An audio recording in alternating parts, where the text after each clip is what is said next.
Morning children, हम हमारा SST का first chapter how when and where पढ़ रहे थे। उसमें हमने हिस्ट्री के बारे में पढ़ा और अब हम इससे आगे पढ़ेंगे पीरियडाइजेशन ऑफ हिस्ट्री, इतिहास की आवधिकता।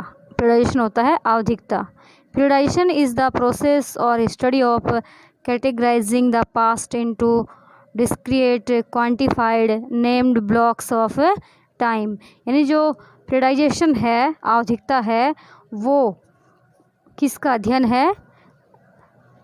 डिस्क्रीट इनटू पास्ट, यानी जो हमारा अतीत है उसको असतत quantified named blocks of time, यानी समय के खंडों में वर्गीकृत करने की एक प्रक्रिया है।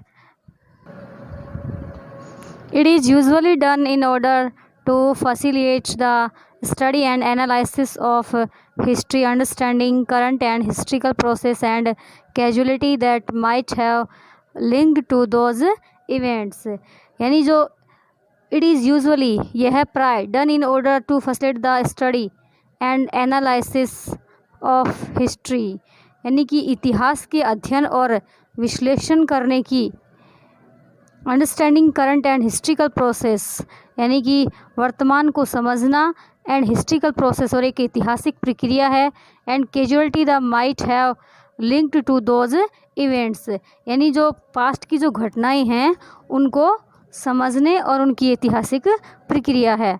To the extent that history is continuous and all systems of periodizations are more or less arbitrary.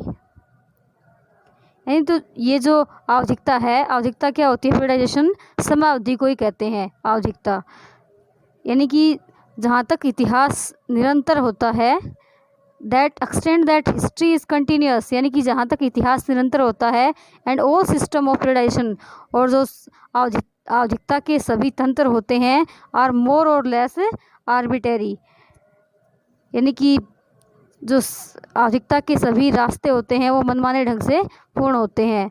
There are significant source to study the periods of events and by studying different historical evidences a string of time periods can be formed. There are significant source to study, यानी कि बहुत सारे महत्वपूर्ण स्रोत हैं इतिहास का अध्ययन करने के लिए। द पीरियड्स ऑफ इवेंट्स, यानी समय की विभिन्न घटनाओं के बारे में, and by studying different historical evidences, और विभिन्न प्रकार के ऐतिहासिक सबूतों के आधार पर a string of time periods can be formed, यानी कि ऐतिहासिक जो सबूत हैं उनका अध्ययन करने के पश्चात हम विभिन्न काल अवधियों का निर्माण कर सकते हैं। James mill was a Scottish philosopher, historian and economist.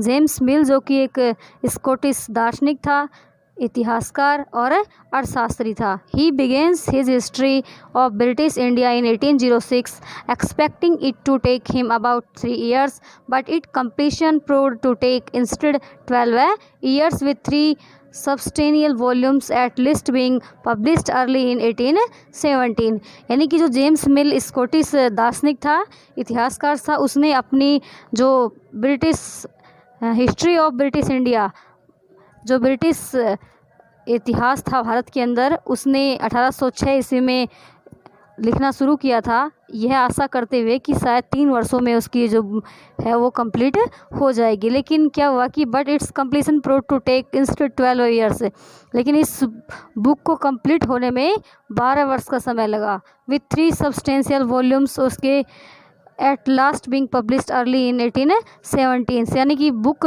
Complete होने के बाद भी, यानी कि बुक को पब्लिश होने में 3 वर्ष और लगे, जिससे कि 1817 में उसकी बुक पब्लिश हुई।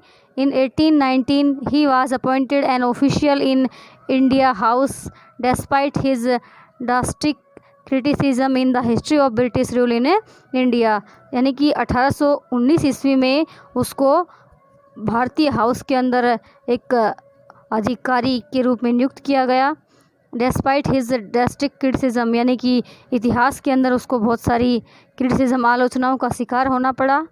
History of British rule in India, जब भारत के अंदर ब्रिटिश शासन चल रहा था, James mill divided Indian history into Hinduism and Muslim and British periods, यानी कि जेम्स मिल ने भारतीय इतिहास को हिंदुज़म, मुस्लिम और ब्रिटिश तीन यानी कि टाइप्स में इसको विभाजित किया, 3 समयावधियों के अंदर।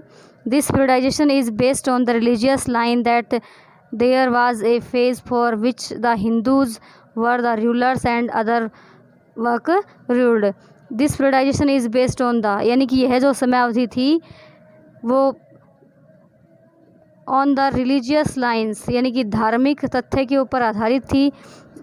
There was a phase for which the Hindus were the rulers and other work ruled, यानी कि हिंदुओं का जो शासन था और अन्य जो शासक शासन करते थे। Then came the phase of the Muslims and British, उसके बाद में मुसलमानों का शासनकाल आया और उसके बाद में ब्रिटिश अंग्रेज़ों का शासनकाल आया। He had a colonial mind and thought Asians to have poorly civilized. He had a colonial mind, यानी कि वो एक औपनिवेशिक विचारधारा के व्यक्ति थे। Asians to have poorly civilized, यानी कि एशिया के लोगों को बिल्कुल यानी कि कम सिविलाइज्ड समझते थे। He felt Europeans to be superior, यानी कि वो जो यूरोपीय देशों के लोग थे उनको ही सुपीरियर समझते थे। It has been argued by many historians that it is not correct to periodize the Indian history on the basis of religion of the rulers, यानी कि अनेक जो इतिहासकार हैं उन्होंने तर्क वितर्क किए कि that it is not correct to periodize, यानी कि समयावधि को यह सही बताना सही नहीं है कि the Indian history on the basis of religious of the rulers, कि जो शासकों की धर्म के आधार पर भारतीय समयावधि या इतिहास को बांटना सही नहीं है। The problem with the periodisation of Indian history by James mill was that he divided the Indian society in 3 stage, यानी इसी समस्या के साथ समयावधि को भारतीय समय इतिहास की समयावधि को जेम्स मिल ने भारतीय जो समाज है उसको 3 स्टेज यानी कि 3 स्तर के रूप में बांटा है। However this suggested that no other major change took place in the history of India other than the religious ones. However this suggested that no other major change, यानी कि भारतीय इतिहास के अंदर कोई सुझाव को बदला नहीं जा सकता। टुक place in the history of India, यानी भारतीय इतिहास का स्थान अन्य कोई भी नहीं ले सकता other than the religious ones, धार्मिकता के स्थान पे। During the Muslims and British they were thousands of Hindu and Muslim princely states.